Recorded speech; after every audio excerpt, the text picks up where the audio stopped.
Ladies and gentlemen, boys and girls, and those who don't identify as either, you are listening to Ratchet and Respectable. Y'all, it's my last week in America. I leave next weekend to head back to Ghana. You know what's weird? This feels like vacation, and being abroad feels like my real life. It's so weird. Like, I drive around the city or I do certain things and I'm like, oh, this is amazing. Like, I'm glad I get the chance to do this. I know I keep extending this vacation. I'll get back to my real life soon enough. Bouncing around all the time, being off kilter, being an expat, immigrant, whichever you want to call it, that feels real. This feels like holiday. I had a good week. I finally went out again because like all last week I was in the house, except for the warm meal. I was in the house, but I went out Wednesday.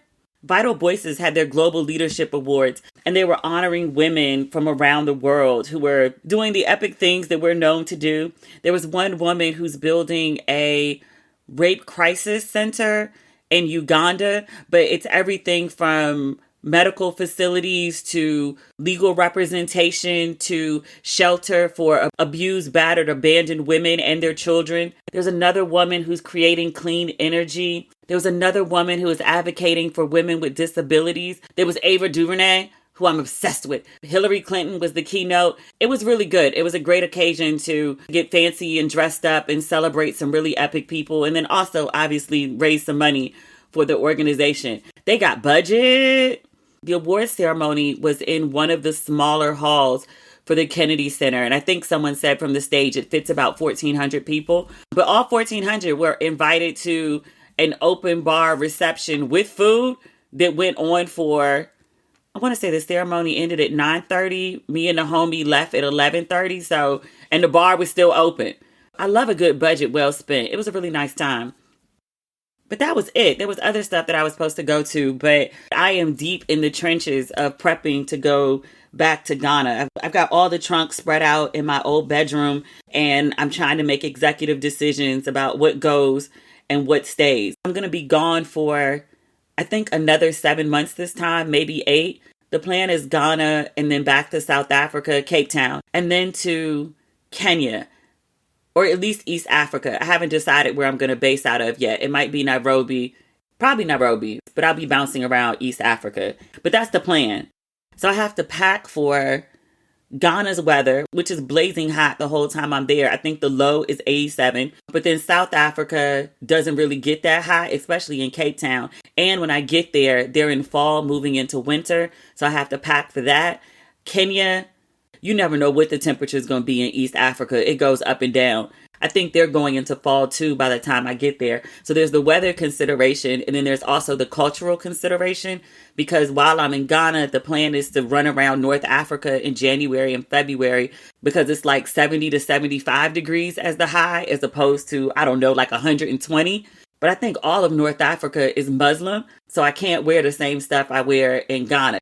Even though Ghana is conservative, you can get away with a spaghetti strap and a skirt above your knee. You're not going to be harassed in the street about it. The Middle East, you could get away with it to a degree in Dubai, but I'm not trying to test that in Egypt or Morocco or Tunisia. We'll see. So I got to figure out how to pack for all these different climates and cultures. I ordered a bunch of dresses. Over half of them are going back, which I knew going in, but I got what I need just to have some more variety. I was up until 3 o'clock this morning sitting in the middle of suitcases, making a running list of all the stuff that I still need to get before I go back. This is not the part that I enjoy. I don't enjoy packing. I don't enjoy airports. I don't really mind so much flying. Usually when I'm traveling a long distance, my rule when I can afford it is anything over 6 hours. I get a lay flat, and if they have it available, everybody doesn't. I have a lay flat going back to Ghana, both because it's a 9-hour direct flight, but also because I need the extra baggage. I can carry 2 70-pound bags plus a carry-on for no additional charge. I want to say the extra baggage fee is only $200 to get that third suitcase over, which is worth it to me because I need my stuff. But I'm really excited to go back. Like, Davita is over there. I told y'all Davita moved to Ghana. That's my business partner. Y'all know Davita. She's been on the show before. But she moved to Ghana earlier this year and posting daily and gallivanting everywhere. And I'm like, but I thought we were supposed to go together. And she was like, I thought she was going to be back in October. Duly noted. But I was like, every single place that you're going, we're going back when I get there. Thanks. And she's driving in Ghana now. You got to hear the story. I'm not telling her story. She needs to tell her story. But I want her to come on the podcast and talk about her life. What do we have in good Black news this week? I believe Ciara celebrated a birthday. Her husband, Russell Wilson. I'm reading this on People magazine. It says Russell Wilson rents out an entire Waffle House for wife Ciara's birthday. This is next level. People says for his wife's 38th birthday, the NFL star rented out an entire Waffle House location in Denver for family and friends to celebrate with Ciara, who is pregnant with her 4th child. Ciara posted footage from the party. The caption read, "Waffle and a date. You know my heart, baby. I love you so much." Now, usually this would be kind of uneventful. Russell stayed doing beautiful things for Ciara. He act like he actually liked his whole wife. The reason I'm mentioning it is because there's been this ongoing, I don't know if debate is the right word. Clusterfuck might be more accurate. We talked about this previously, and I didn't give it much detail because I thought maybe it would go away, but it snowballed. So remember I mentioned this woman did this video about how she doesn't go to Cheesecake Factory. First of all, the whole thing was a skit. This woman is a therapist, and she said that she was making content to show women basically how bad they behave. All right, sis, sure. But out of this video spawned a list of places that women don't want to go on dates. So Cheesecake Factory was number 1. Some other chain restaurants were on the list. Fast food, church, family event, your house, the movies, coffee dates, ice cream dates. So we're into week 2 of a national discussion on where people want to go on dates. This is how Ciara comes into it. Men have been, and some women, have been very fired up about this issue. They do not understand why women will not want to go on certain kinds of dates, particularly to chain restaurants. That's like been a big sticking point. Coffee dates, we've already debated. It'll circle back around soon because these stories always go in cycles. The men's arguments have been, basically, you should be grateful that anyone is even asking you out. Your outfits are from Shein and cost next to nothing. You should be happy with a chain restaurant, which I was like, wait, because you didn't pay a lot for your clothes? That means you can only eat at chain restaurants? There was something else. Oh, you're not a 10, but so you don't deserve anything more than a chain restaurant or coffee. And then this new talking point, which has startled me, which is Waffle House is good enough for Ciara, but it's not good enough for you? And I was like, wait. When did Ciara become like the ideal, like someone to be placed on a pedestal to be compared to? This amazing woman accepts Waffle House, but now you won't. Because any other time, and for years, Ciara has been hated almost as much as Jada Pinkett Smith. Y'all have made podcasts. Y'all have done think pieces. Y'all have made memes. Y'all have slandered this woman every possible way because she dated Future, who somehow y'all still love.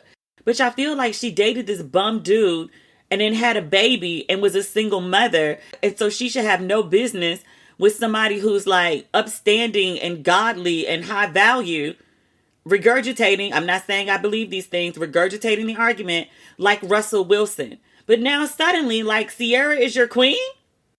Great for taking the day off of Ciara slander, but also using the woman that you've been slandering for years to make a point about how women should accept what you're offering is just bizarre. Also, just the idea, like, Ciara likes Waffle House. Great. That's amazing. I have no judgment one way or another for Ciara's taste buds. Tabitha would say that's her business. But like, because Ciara likes something, then every other woman must also like what Ciara likes? And again, this is so weird because Ciara is usually their poster girl for everything that's wrong with women. And now all of a sudden, because she goes to Waffle House, now women should be like her? Misogyny is chaos. It's just chaos. Y'all don't make no sense. Also, because part of the argument is like you wear Shein, so it's about money, like your clothes don't cost a lot, so your dinner shouldn't cost a lot. Part of the argument about why women shouldn't want these things is the economics of it all, which is the only reason I bring this part up. You do realize that in this story, Russell didn't just take Ciara to Waffle House, nor is this their first date. These people have been married for nearly a decade and are working on their third child together, the fourth child that they're raising. But it's her birthday, it's a special occasion. He rented out the Waffle House. They didn't just pull up and get a random booth. He invited her family and her friends. They had a whole party at the Waffle House. So he paid to rent it out, and then he paid for his wife to eat, and then he paid for all of her family and friends to eat too. If you would tell the story, leave the context in. Please. That's all I ask. It's so crazy to me how one day you could be the villain and the next day you're on the pedestal. I mean, good for Ciara. I think she's belonged on a pedestal all along. I'm glad they took a day off of dragging her. They'll be back soon. But at least she got a reprieve for her birthday. Happy 38th birthday, Ciara. Going online without ExpressVPN is like checking in your bag at the airport without a lock. Who knows how many creeps are going through your private stuff? They can see your underwear, your medicine, your personal massager. You may not think you need a VPN, but you absolutely do. Without a VPN, everyone who's in control of your server or your internet service providers, your mobile network providers, they know every single website you visit. And in the US, internet service providers are legally allowed to sell that information to advertisers. ExpressVPN reroutes 100% of your traffic through secure encrypted servers, so your ISP can't see your browsing history. I use ExpressVPN primarily because it's so easy to use. You just fire up the app, click one button, and all my devices are protected. It works on phones, laptops, tablets, and more, so you can stay private on the go. But don't take my word for it. ExpressVPN is also rated #1 by top tech reviewers like CNET and The Verge. Protect your online privacy today by visiting expressvpn.com/ratchet. That's expressvpn.com/ratchet. And you can get an extra 3 months free. expressvpn.com/ratchet. Summer should be fun, not financially stressful. With the Chime Secured Credit Builder Visa credit card, it's easy to start building credit with everyday purchases and regular on-time payments with no annual fees or interest. And if your credit scores grow, so could your opportunities for lower rates on loans, like for a car or home. Chime Credit Builder Visa credit card has no annual fees, interest, or credit check to apply. And you can use it everywhere Visa credit cards are accepted. My favorite thing about Chime is access to more than 60,000 fee-free ATMs. That's more than the top 3 national banks combined. And you can find one near you with the Chime app. I love how easy Chime makes it to access your money and to build your credit. With Chime Secure Credit Card, you can improve your credit scores all summer long. Get started today at chime.com/ratchet. That's chime.com/ratchet. Chime feels like progress. The Chime Credit Builder Visa credit card is issued by the Bancorp Bank North America or Stride Bank North America. Spot me eligibility requirements and overdraft limits apply. Out-of-network ATM withdrawal and OTC advance fees may apply. Terms and conditions apply. Go to chime.com/disclosures for details.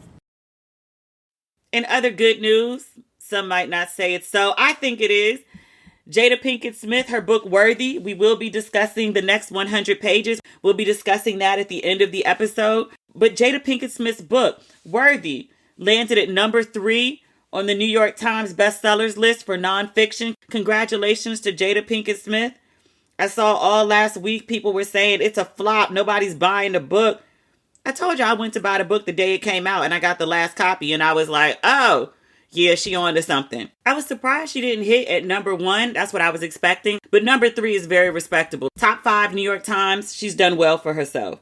What's interesting, though, there's an article from Newsweek from 3 days ago. Her book hadn't even been out a week yet to give it an opportunity to make the Times list. And the headline from Newsweek is, and it's not even a question, it's declarative. Jada Pinkett Smith's memoir is a flop. And yet, it's #3, verified on the New York Times bestseller list. Good for her. I read the book. I gave myself 2 weeks to read it. I think I bought it on Tuesday. I finished it on Sunday. It didn't even take me a week. Once I got really into the thick of it, once she gets to Hollywood, the book just rolled. I was really invested in what's going to happen next. I think one night I stayed up until 3:30 in the morning reading. It's a really good read. Also, congratulations are in order for Will Smith. He launched a podcast. It's called Class of '88. The official PR breakdown describes the podcast as listeners become immersed in this landmark year for hip-hop through in-depth, hilarious, and emotional interviews with the artists that helped define the genre. In addition to Will Smith, who offers his unique perspective and personal experience, the podcast interviewees include Queen Latifah, Salt and Pepper, Daryl DMC McDaniels, Run DMC, obviously, Rakim, Fab Five Freddy. I love that dude. He gave me amazing advice one time. I'll tell that story in the book one day. The one that I'm going to write and then die that week, I'll tell that story. DJ Jazzy Jeff, obviously. Chuck D, JJ Fad, Supersonic. I love them. And DJ Red Alert. I've seen a couple teasers. I saw the one he did with Queen Latifah. I'm obsessed with Queen Latifah. I met her once backstage at Essence Fest. I was getting ready to go on in the Walmart booth, so I was probably coming from the trailer. And Queen Latifah went by on a golf cart going from one side of the convention center to the other. And I saw her, and I don't usually get starstruck. I get starstruck about, that's why I got starstruck. I get starstruck about writers and then also people whose music I grew up on. I remember the first time I saw Ladies First, and I was obsessed with Living Single. So that tracks. But I saw Queen Latifah go by. It took me a minute to be like, that looks like Queen Latifah. That is Queen Latifah. Oh shit, that's Queen Latifah. And by that point, she like rolled by. So I just yelled out of nowhere. I was like, I love you, Queen. And then she yelled back, I love you too. And then kept rolling. It was great. It was so great. That's not the point. The point is, all episodes of Class of '88 are available to stream now. If they were paying me, if this was an ad, I'd tell you where, but it's Will Smith. He's on all major platforms. I think I'll check it out. I definitely want to hear the Queen Latifah one. And then also, there was one with Salt and Pepper. I saw a clip that he put up. You know how people recreate family photos? Like they'll find a picture of them with their dad as a kid, like sitting on their dad's lap or something, and then they'll recreate it as adults. There's a picture of Will Smith and Salt and Pepper from late 80s, early 90s, and they recreated the photo. It's on Will Smith's Instagram. I watched it like at least 7 times. I was like, oh, they turned out good. They turned out okay. They are on a great journey. Are, as in present tense, not past. When Will Smith announced this podcast, because he did it earlier this week, I was kind of a little about it. Not because of the content, but I was like, yo, like you couldn't let Jada have her moment? One of the things that comes up in Jada's book over and over and over is like Will being this big outsized personality and Jada having to be a +1 for years and going along with his program, even though it wasn't necessarily the program that she or the kids were on board with. Will talks about this, how the whole family rebelled against him and was like, no. And he was like, what do you mean you have feelings? Feelings? What are those? He talks about that in his book in depth. But I was like, you couldn't give Jada like a full press run? Like, this is one of the things that your wife has been complaining about in the marriage. Publicly. I heard it, so I know you heard it. And then like you went and dropped the podcast like the same week. All my publicist friends were like, girl, you know this shit was playing. And I was like, was it? Was it? Was she okay with the planning? Was she? When we get to the last part of this book, pages 300 to 400, knowing that part that Jada had shared made me wonder. I'm like, did she know this was coming? Or did he just tell her like, hey, this is what it's about to be? And she was just like, huh? Like the train is in motion. It can't be stopped. It's going. Get on board. Wait, what? I don't know about these two. Oh, Jonathan Majors. You know, I keep his name out my mouth unless there's an update. I read that his trial starts. This is from NPR.org. This trial keeps getting pushed back. His new trial date is November 29th. If you recall, he's facing misdemeanor charges of assault and harassment. And if convicted, he could face up to a year in jail. According to Hollywood Reporter, his attorneys did try to get this case dismissed. The judge denied that motion, evidently, because we have a trial date of November 29th. This thing's been dragging on forever and a day. I do think it is worth noting because several people sent it to me and they were like, he's been vindicated. And I was like, I wouldn't say that. I wouldn't say that. But the woman who accused Jonathan Majors of assaulting her, I'm reading this on the NewYorkTimes.com. It says, Jonathan Majors' accuser, the woman who accused the actor of assaulting her, is arrested but will not face prosecution. She was arrested on Wednesday. Majors had filed a counter complaint claiming to be the true victim in the altercation. So the woman, the former girlfriend, she was charged with misdemeanor counts of assault and criminal mischief and was released with a desk appearance ticket that requires her to appear in court at a later date. Still reading from the New York Times, the arrest occurred even though the Manhattan District Attorney's Office said in a court filing that it had told lawyers for both the ex-girlfriend and for the actor that the District Attorney's Office would decline to prosecute her if she was arrested. So why the hell was she arrested? The New York Times quotes Doug Cohen. He's the press secretary for the District Attorney's Office. He confirmed in a statement that the District Attorney's Office had, quote, officially declined to prosecute the case against the ex-girlfriend because it lacks prosecutorial merit. The matter is now closed and sealed. An attorney for the girlfriend, I'm intentionally not saying her name because she is an alleged assault victim, even though her name is all over the New York Times. If you really want to know it, you can find it. Plus, we've been discussing this case forever. If you don't know the woman's name by now, are you paying attention? Do you really care? The ex-girlfriend's lawyer said that he and his client were disappointed that she had to face an arrest that prosecutors had determined was unwarranted. Her lawyer added that forcing the victim in such a case to be arrested was unfortunate and re-traumatizing. I really hope that Jonathan Majors ain't doing what they say he did, because that would mean you got caught cheating on the lady, and then you hit the lady after she caught you cheating, and then you kicked the lady out your house, then you started publicly dating someone else, and then you also had the lady arrested. Do you understand how fucking evil you would have to be to do that? I really sincerely hope he is not that person. We'll see. He going to court eventually. Current trial date, November 29th. Would be great if we could wrap this up this year. I would really not like to see this story go into the new year. We need to discuss Dwight Howard. A Georgia man, and I'm reading this on AP, filed a civil suit against Howard in July, alleging assault and battery, false imprisonment, and intentional infliction of emotional distress. In a response filed this week by Howard's attorney, Howard says the 2001 encounter at his home was consensual and requested, and his lawyer asked that the case be dismissed. The man's lawsuit, it says he met Dwight Howard, former NBA player, through Instagram, and they exchanged explicit text messages. I feel like I've seen the screenshots of the text messages floating around social media. But they exchanged explicit text messages before arranging to meet at Howard's home back in July 2021. That's bold. Like, you're an NBA player and you're inviting strangers you meet on Instagram to your actual house? You not asking to be robbed doing that? I'm not saying it's your fault if you get robbed, but I'm saying, like, bruh, the gentleman who's suing said he was on his way to Howard's house when Howard texted him to ask if another man or woman could join their planned sexual encounter.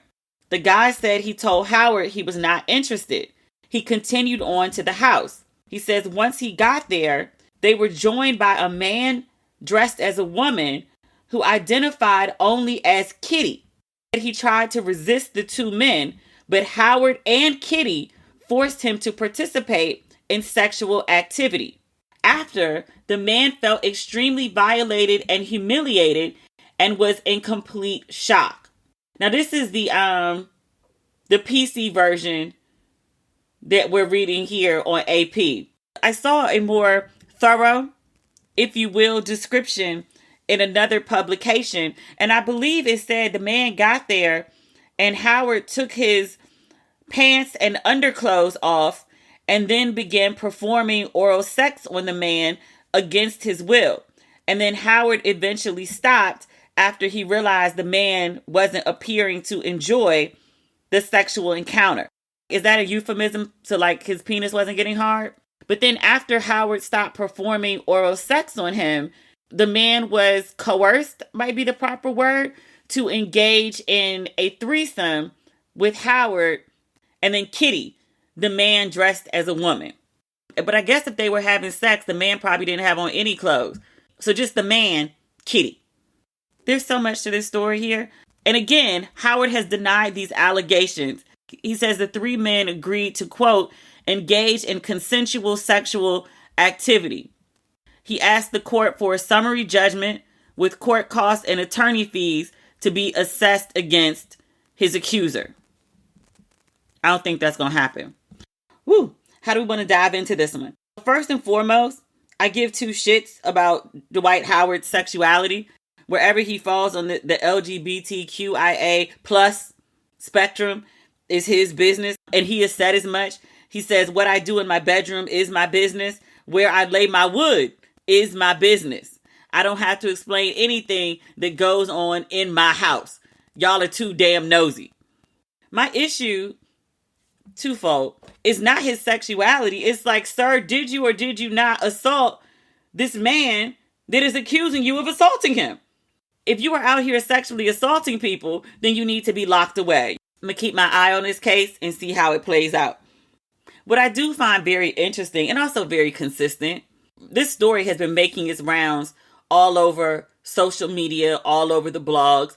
As you can imagine, text between an NBA player and another man talking sexy to one another, trying to arrange a hookup is very titillating for a lot of people. They're more interested in the idea of Dwight Howard fucking another man than they are outraged about the idea that Dwight Howard is alleged to have assaulted another man. Y'all skipping right over the assault to focus on the gay? Huh? But a lot of the people that acknowledge the assault, it's like a clear-cut thing that it happened. And I was like, wait, what? I've never seen an incident play out online when there's a black woman accusing a black man of assault where the majority of people just seem to believe her. Like, oh, she said it happened, so it happened. And especially not when the man is famous. Like, I haven't seen anyone try to call this guy a gold digger, and not that they should. That's not the point that I'm making. I've seen no one be like, well, this happened in 2021, and why did he wait until July of this year to file? Like, if he was so violated, why didn't he say something then? I haven't seen anything like that. And not that that should happen. That's not what I'm saying.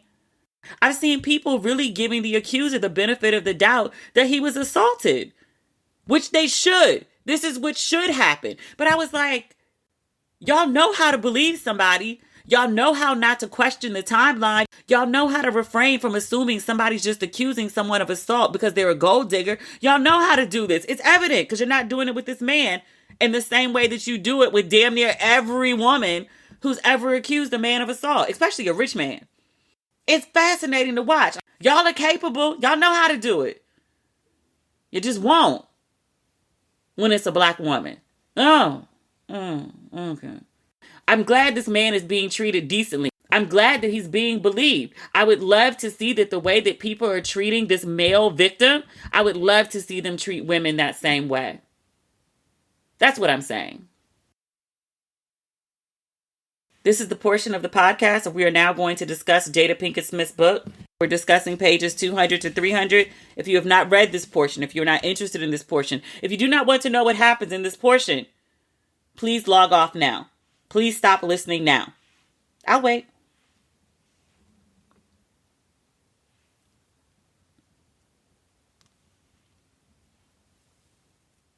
So, we are on page 201. Literally on page 199, Will Smith calls Jada Pinkett. It's the week that his first wife has filed for divorce, and he calls Jada and is like, hey, what you doing? By page 201, Jada Pinkett is declaring that she is drunk and she is in love with Will Smith. I would just like to note this book is approximately 400 pages. It takes us until page 201 before we get any sort of in-depth conversation about Will Smith. This is not a book about Will Smith. Jada meets him. She goes head over heels immediately. She likes him because he was upbeat. He was happy. She says that she was at a phase in her life where she believed that a troubled person was somebody who was deep. But she was like, Will is really, really happy, but also really, really deep and really well read and a great conversationalist. She also says that from the beginning, they were a bit of a clusterfuck. She says, in bits and pieces, Will and I told each other about our respective stories of growing up in chaos and dysfunction. In hindsight, it's clear that we were each running from ourselves and our thorny past, too busy adapting to the demands of wanting it all and trying to have it all, but in different ways for different reasons. At the start of our relationship, I sat him down to explain the breakdown I had gone through and that I'd been taking Prozac. That same day, I stopped taking it. In the euphoria of this storybook romance, I felt, who needs Prozac? I don't know how he felt about my admitting what I'd come through. He just smiled and said, okay, and kept it moving. In hindsight, she writes it twice, it's obvious we were showing each other red flags. He was freshly separated and running from having to face how and why his marriage had dissolved. And I was about to make him my new Prozac, while running from the reality that I had been diagnosed as clinically depressed. But who cared? We were young, and the whirlwind between us was too intoxicating at the time to pay the red flags any mind. I literally wrote in the margin, oh God. Jada also tells this story, which is like hugely dysfunctional. It's like, girl, these red flags, they were big and waving in the wind. If you didn't see the flag, you didn't hear it flapping? Apparently not. She and Will get into a fight one night. They're on vacation. He's on the phone with his estranged wife. It's Thanksgiving. And he's wrapping up the call. And I think he asked to speak to his ex-wife's mother, aka the grandmother of his son. And Jada gets upset and barks in the background and makes a scene. Will gets mad at her, is like, you're drunk, which she admits that she was. She's trying to start an argument, and Will's like, I'm not doing this with you. He completely shuts down. She says he spits his words with finality, lies back in his chair, and closes his eyes. She says in the moment, she realizes that she overreacted and she's ruined the mood because they're on vacation. They're in Jamaica. It's supposed to be a hot and sexy night. And clearly it's not going to be because of her interrupting this phone call. She says in order to get things back on track, she goes up on the roof of the house and jumps off the roof into the swimming pool below. And she yells, I love you, Will, on the way down. She said she came out the water.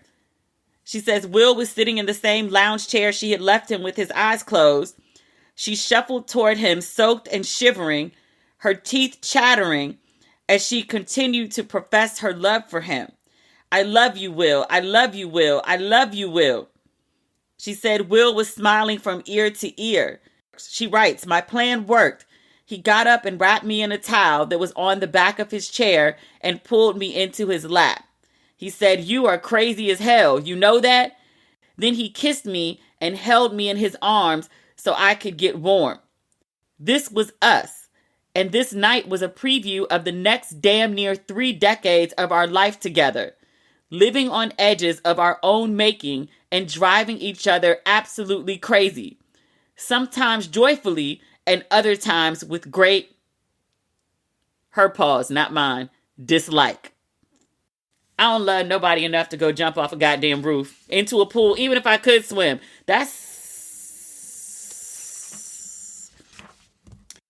flipping ahead. She talks about going to Gladstone's. That's one of my favorite restaurants in Malibu. I heard it closed, which I was like, Gladstone's is an institution. How could Gladstone's close? But she goes to Gladstone's. One of her girlfriends is dating Suge Knight. Her girlfriend was interested in Suge, but she'd also heard all the rumors about him being, Suge Knight. So she asked Jada to come with her so she wouldn't be on the date by herself. In my first book, I have a whole chapter dedicated to my night out with Suge Knight. I called him Sugar Bear. He seemed to like it. Jada Pinkett Smith has the same description I did. She says his charm was on full blast, like a big old teddy bear. And I was like, yep, that was my first impression. I had a great encounter with Suge Knight. I've only had one encounter with Suge Knight. I never spoke to him, never saw him again after that night. We went to a diner, me and a couple girlfriends. He's very charming. And then we got to the diner. It was like girls on one side, boys on the other. And we were like, why the fuck are we here? Like, you're not even trying to talk to us. We threw down money and left and walked to the car. And the guys were like confused. We got in the car and this guy ran out after us. And we were like, oh God, because, you know, it's Suge Knight. So we were like, we're about to get fucked up. And the guy ran out and like handed us like this wad of money. But he said something like Suge was insulted that we paid because he's a gentleman and he would never invite women out to eat with him and then charge the women for food. Between the three of us, I think the bill might have been like, I don't know, $40, $50 tops. But the guy came out and shoved like at least $100. He didn't give it to me. He gave it to somebody else. But it covered what we ate by a bunch. And then also valet for the diner. I have lived a crazy ass life. Thank God I had a praying grandmother.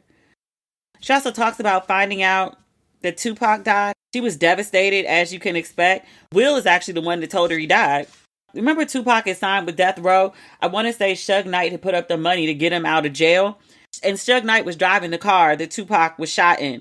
She said, when I heard Pac had been cremated, I believed Suge Knight was the one behind that decision, which made me ask questions. I never heard Pac say that he wanted to be turned into ashes. Pac only ever talked about being buried in a casket. He spoke of it in his songs, and he told me of the morbid fantasies he had of his death, envisioning masses in the streets following his casket to his grave. She said, to make matters worse, at the private memorial his mother chose to have, I answered the door and it was Suge Knight who delivered Pac's ashes into my very hands. In the cardboard box one is given by the crematorium. I'll never forget the slight smile in his eyes when he handed me that box, like, there's your homie, homie. She said, I tell you what, and I do myself no good to say it, I wanted him to pay. I never felt that intense need for revenge in me before. Pac was dead, and Suge handed me his ashes in a little cardboard box like it was just another fucking day. No, I'm sorry for your loss, nothing. I hated that I had no way to get even, take revenge, confront Suge. Find the joker who pulled the trigger. Make somebody fucking pay. She continues, there was a lot happening, and I felt I was putting a lot at risk if I kept involving myself in Pac's matters. I knew eventually with my continued involvement it was going to pull Will in, and I just could not jeopardize that. Pac had done his best to keep me away from the dangers of his world. He will not want this moment to be any different. I swallowed my pride and walked away. As time passed, it healed nothing. I spoke before about like the way her relationship with Tupac is characterized. They were really on some Kesmet shit, but it was friends. Like, I think it was beyond just like a brother and sister. Like, they really just forged this trauma bond, really, for lack of a better description. But they were in it for real. Even though they weren't speaking at the time that he died. They got into a big argument and hadn't resolved it. But she also said that was their nature. Like, they would be really intense with each other. They would argue to the death and they would have these big blow-ups and then they would come back together. I have a couple people in my life that I operate like that with. We're flipping. Jada finds out that she's pregnant. She's talked about this before. Jada never wanted to get married. Her mother wanted her to get married. Her mother had a lot of shame around Jada being an unwed mother. And so she was like, absolutely, you must marry Will Smith. She does say that after she married Will, even though she was hesitant to do so, she says, quote, Will was now my everything. My heart was completely surrendered. Hearing myself referred to as Mrs. Smith was surreal, and yet it was a symbol I could finally embrace as part of my new life. She also says this. This is part of like the little self-help prompts that she puts in the book. And she says, and she doesn't specifically say it of marriage, but it's literally the page after she talks about marrying Will. She says, you can never really know what you signed up for before you dive into the experience, which is some of the truest shit I've ever heard about marriage. There's been a lot of celebrity breakups and divorces as of late. And people are always like, well, didn't you know what you signed up for? It's never married people saying that. As soon as I see somebody say that, I'm like, oh, they're not married. They can't be. They may have never been in a long-term relationship even. No. You think you know. You think you have a good idea. There's a fundamental shift, like the one Jada Pinkett Smith talks about. It's like the key is turned and the door is locked. Locked in. You locked into a happy place, you locked into a crazy place. I mean, maybe it's both. It's really hard to describe, but you feel the shift. She talks about the expectations that she had of her husband that she never conveyed to him. She says, quote, "I expected Will to save me and heal my past hurts, as if the trauma, chaos, and depression experienced before we met would magically disappear with the ether of our ecstatic love." She never told Will any of this. Will is also not a therapist, and I was like, man, this is a job for a professional therapist, which she realizes now, half the battle, but she didn't realize that at the time. She also talks about one of her issues was that rather than expressing her disappointment or bruised feelings, she held fast to the motto of never let them see you sweat. She also talks about how she had to adjust her fighting style, argument style, if you will. She specifically says fighting, though. She said they got into an argument and she was like, I'm from Baltimore. You get into an argument and you pop off.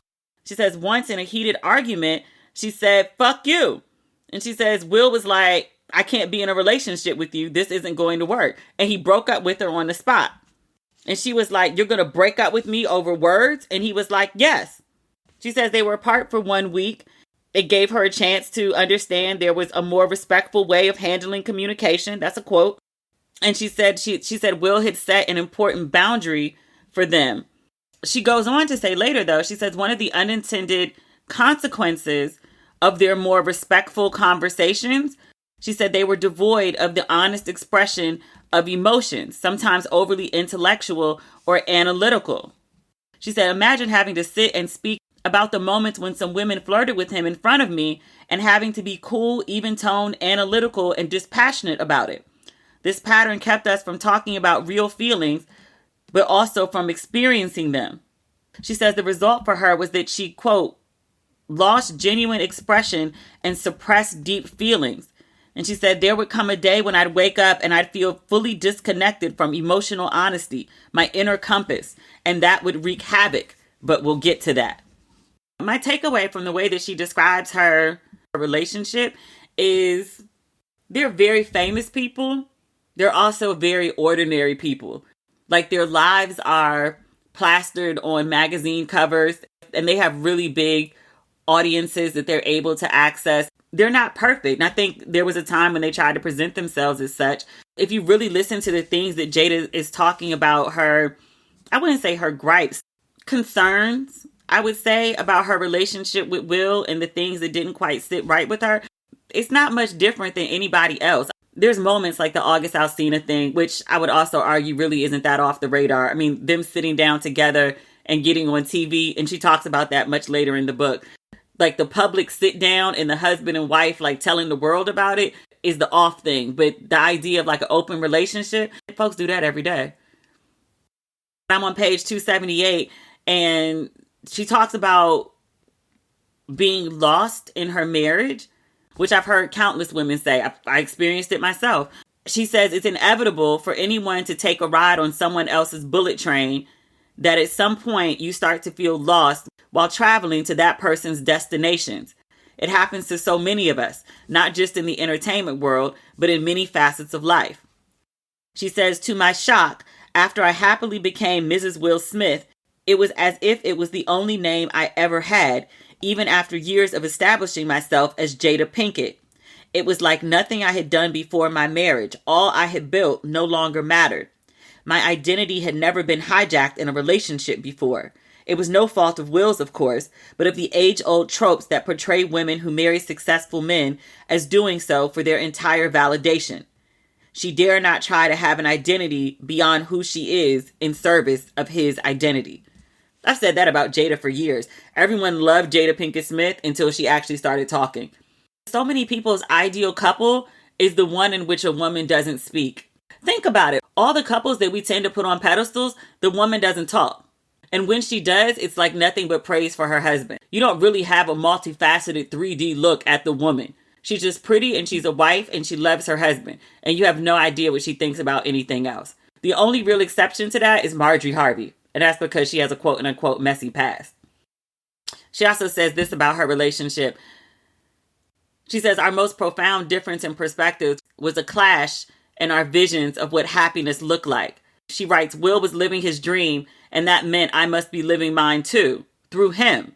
He couldn't understand why I was often unhappy. She also talks about this other thing that Will does, and I think she knows that most of her readers are women and will pick up on certain things. She would go to Will with issues that she was having, and he would say, we'll get to that. And there was always something that he perceived as more important or worthy of doing than discussing the thing that was important to her. And essentially, she never flatly says it, but she's like, yeah, that shit got old. Like being backburnered got old. It would for most people. What else comes up in these chapters? I'm flipping, we're on page 293. Oh, she talks about her rock band. I remember that phase. And everybody was like, girl, what are you doing? She was like, rocking out.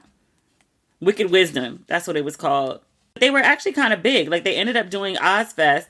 She said they were invited by, who was it? It wasn't the Rolling Stones, Guns N' Roses, to be one of the opening acts for their 2005 European tour. But she said she turned it down because she needed to focus on the kids. So, yes, that's page 302. The last thing that she gives, and I'll leave this with you, another one of like the little self-help prompt. She says, one of the biggest traps for women is the pressure to cut off the most ugly, primal, wild, and unapologetic parts of ourselves so we can feel accepted and worthy. And then she asks readers to consider, what aspect of yourself do you believe you need to cut off in order to be accepted, respected, loved, and cared for? I have an answer for that. I'm not sharing it publicly. Do you have an answer for that? You don't have to share it publicly. If you want to DM me what it is, you want to just share, you want to get it off your chest, I'm a safe space. I won't tell anyone. Like I said earlier, we were talking about this book, hit the New York Times bestsellers list. I love it. The night that I stayed up reading until 3:30, I woke up the next morning, patted around the bed. I usually reach for my phone. I reached for my book and I cracked it open and read like the final 50 pages. And then I went and started my day. I think it's going to do very well in the long run. I think it's going to be one of those books that people pass around. There's a lot in there, especially a part about conflicts in marriage and overcoming them and dealing with them and feelings of worthiness and finding a place and being overshadowed, all of those things. They come up a lot for women. And Jada Pinkett Smith, celebrity, all the money, all the success, still a woman in a patriarchy. Some shit is unavoidable. All right. That's the episode for today. We'll talk on Tuesday. Okay. Bye.